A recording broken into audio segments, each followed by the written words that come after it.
Fellow Amazonians, this is a series I will be obliged to give out to you people. I call Keep the Record Straight.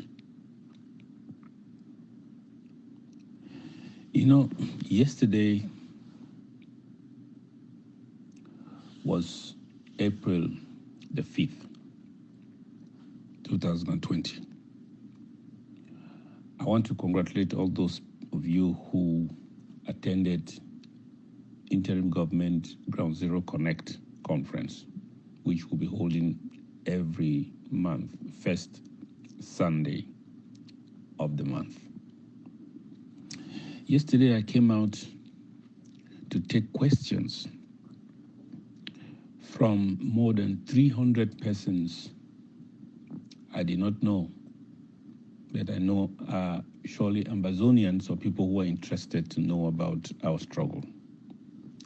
I came out boldly to take questions from Amazonians.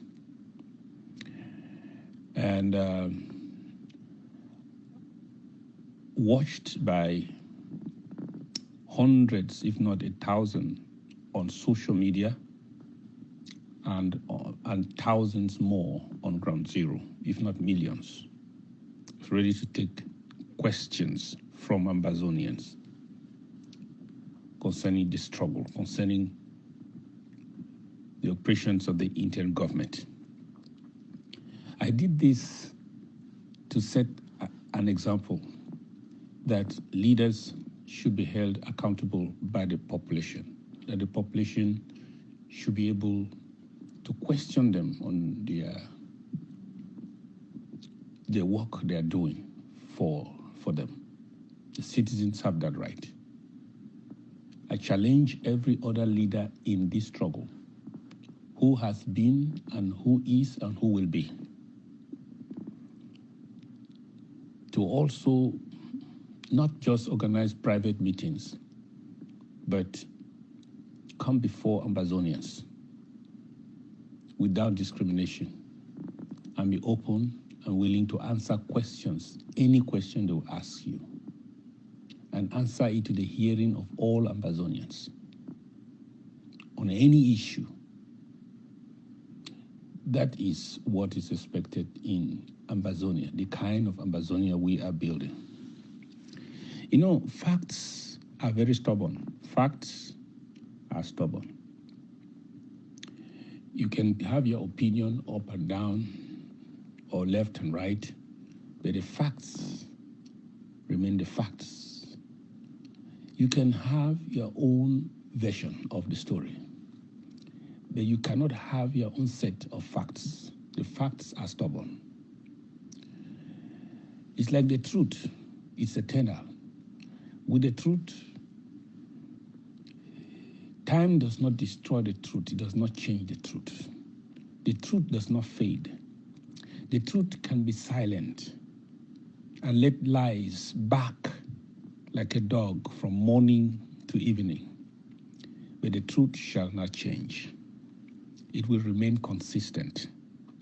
The truth shall remain truth, not just during this revolution, but well after this revolution.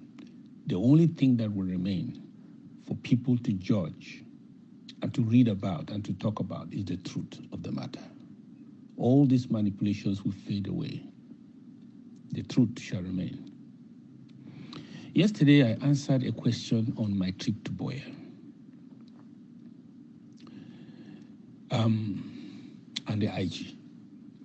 In other words, it had to do with accountability. And somebody opined that I have embezzled money, I should resign. I would like to revisit that question by asking you this question. If your child thinks he is sick and you want to investigate the state of his health, will you send him to a medical doctor, or you will send him to a farmer or a journalist to go and investigate his health? Who will you send your son or your child to? I thought you would send your child to a medical doctor.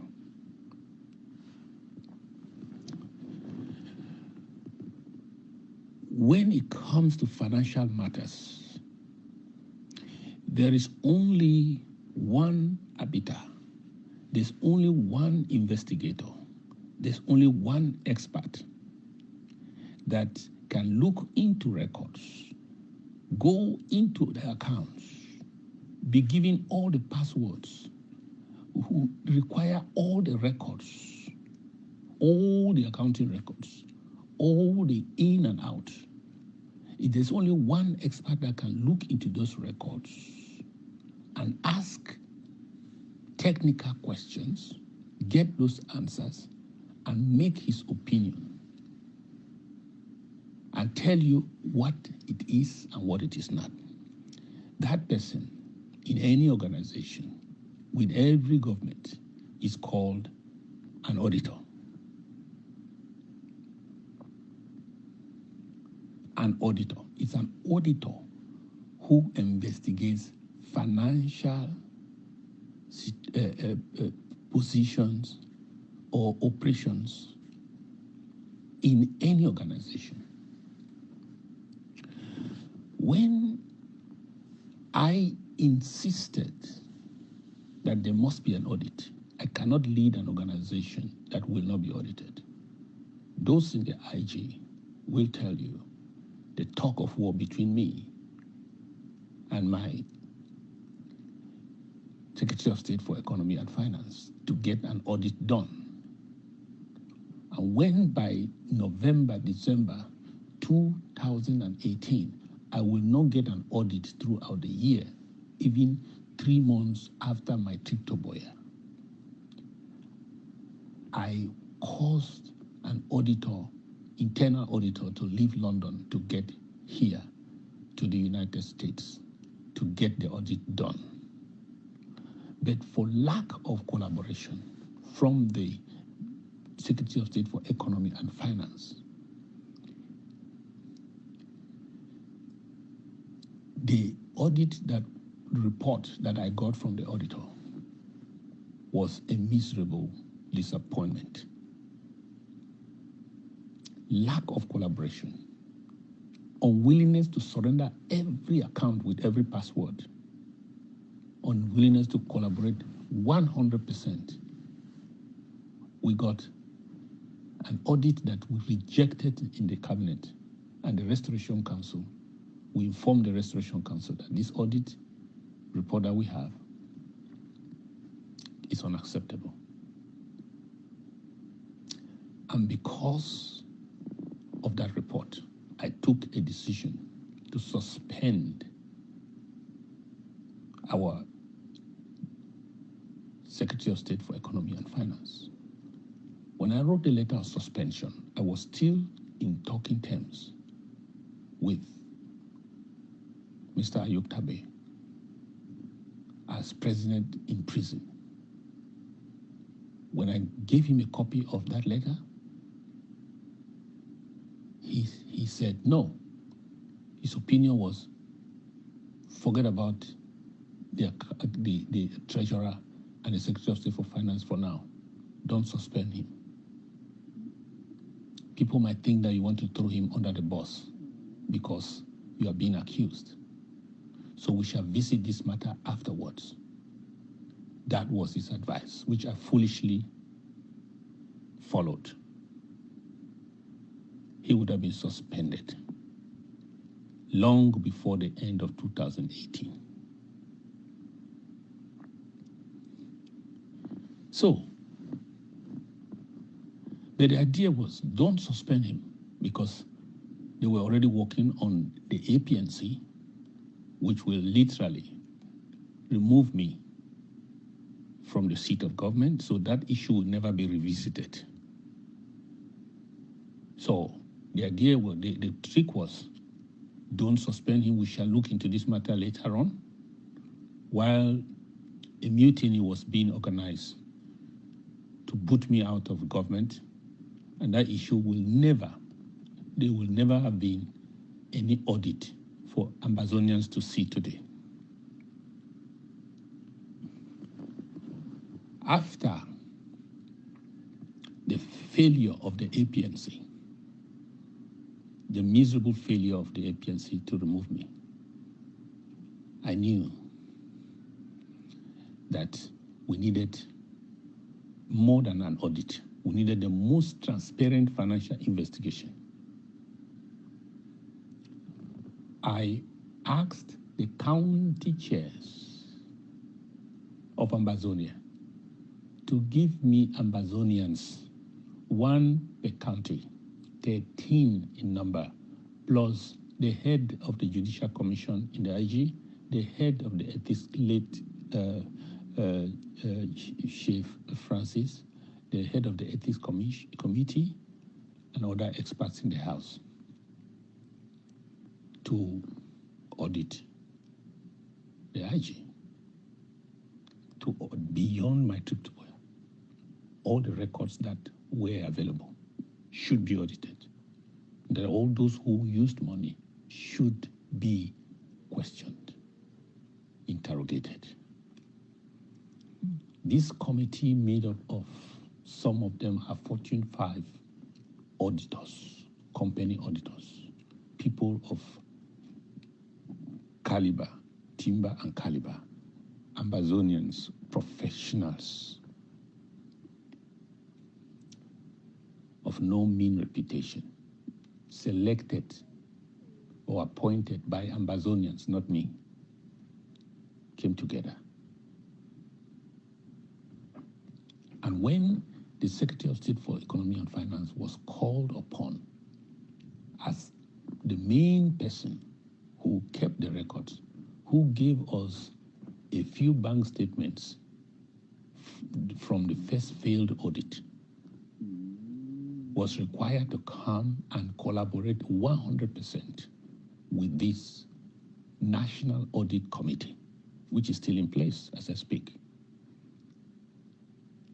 He told that committee, he told Ambazonians who were represented by that committee that he will only appear before that committee or surrender to that audit if Sako Mttb will authorize him to go to appear for an audit. That was the same excuse from the treasurer. That was the same excuse from Kalesh. That was the same excuse from Yerima Daphne. They will not appear. All of them handled money. They will not appear before the audit unless they were authorized by Mttb. In other words, Mttb has not authorized us to appear before an audit by Ambazonians.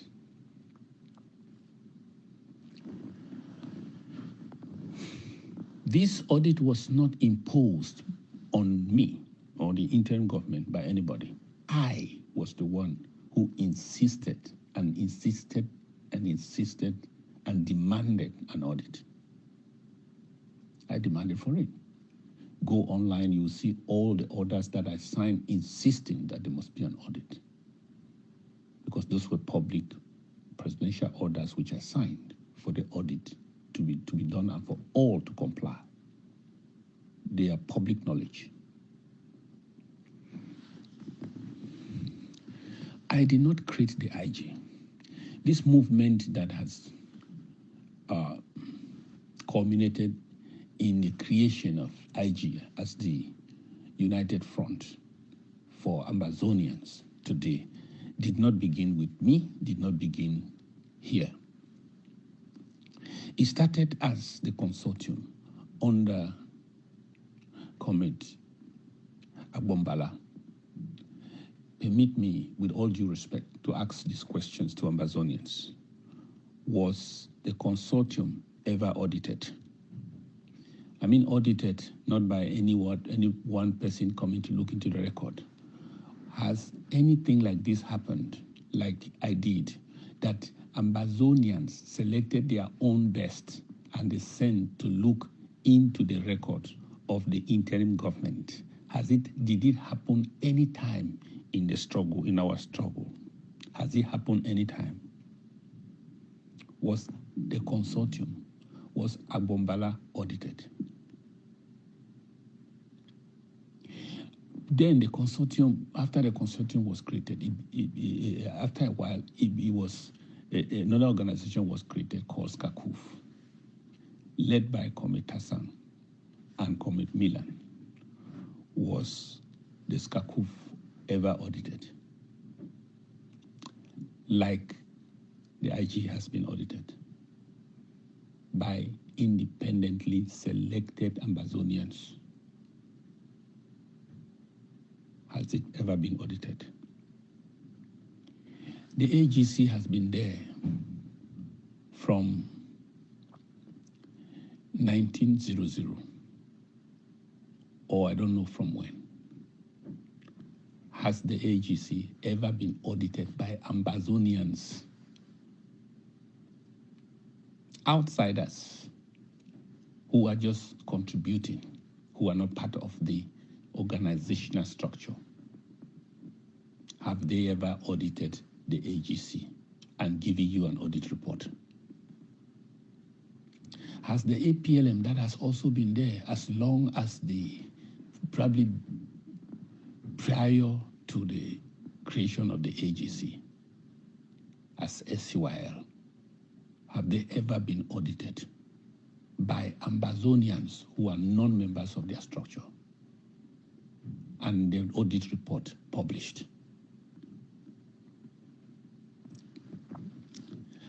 Has Morisk ever of Comrade Boheben, has it been audited by Ambazonians and the report made public?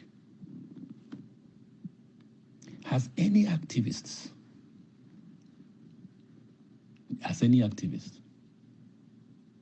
from Tapan Ivor to Mark Barretta, who were not just activists, but interim presidents of the consortium, when were they audited by Ambazonians?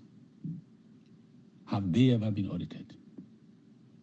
Was there any audit before, during, and after their tenure by Ambazonians who were not appointed by them to look into their financial operations and publish an independent report and make it public? Have they? Were they audited? Has any activist today who is talking, who have received money from Ambazonians? I never received any contribution from Ambazonian for any project when I was an activist. Today, nearly every activist is collecting money from Ambazonians. Yes, to use for the struggle. Has any activist submitted himself to an audit by Ambazonians who are not within his circle to look at the financial operations, the in and out, the expenditure of that money, and made a report and given to Ambazonians? Name me one activist. Was Mr. Mttb Julius ever audited by an independent committee of editors appointed by Ambazonians to look into his financial dealings, operations, and how he used the people's money that was contributed, and they published the report for the public to see? Was that done? Without priding myself for anything, I'm the only leader at this time who has been audited. Not by some appointee that I appointed, but by a committee of experts elected by Ambazonians who took 40 days and 40 nights, interviewed people for 200 hours to look into the reports, and then made their findings and published an audit report and made it public. I'm the only leader who has done that. But ironically, I'm the one who is called a thief by all. I'm the one who is called an embezzler by every one of them. Every one of these people, some of them, they have called me thieves. Go and check their Facebook profiles. Listen to their audio recording. They call me thief. The only one who has ever submitted himself to a public audit by non-appointees to look into the records is the thief. The ones who resisted, refused, rejected anyone to come and look into their financial dealings are the saints. They are the ones leading the crusade that I should resign because I embezzle money. Seriously? Is that in the audit report? If you do not receive a copy of the audit report, you better look for one. It was done for the interim government. It was not done by the interim government appointees. It was done, that's an audit report by Amazonian financial experts who contributed their money. So does that report say that, does that report not say who embezzled money and who refused to collaborate with the exercise? Of course, the report cannot be conclusive because the person who kept the records, who kept all the records, Mr. Tabenyan, did not appear before the audit committee.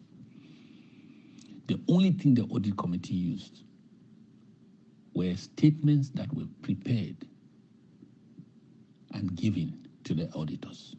But that's not how auditors work.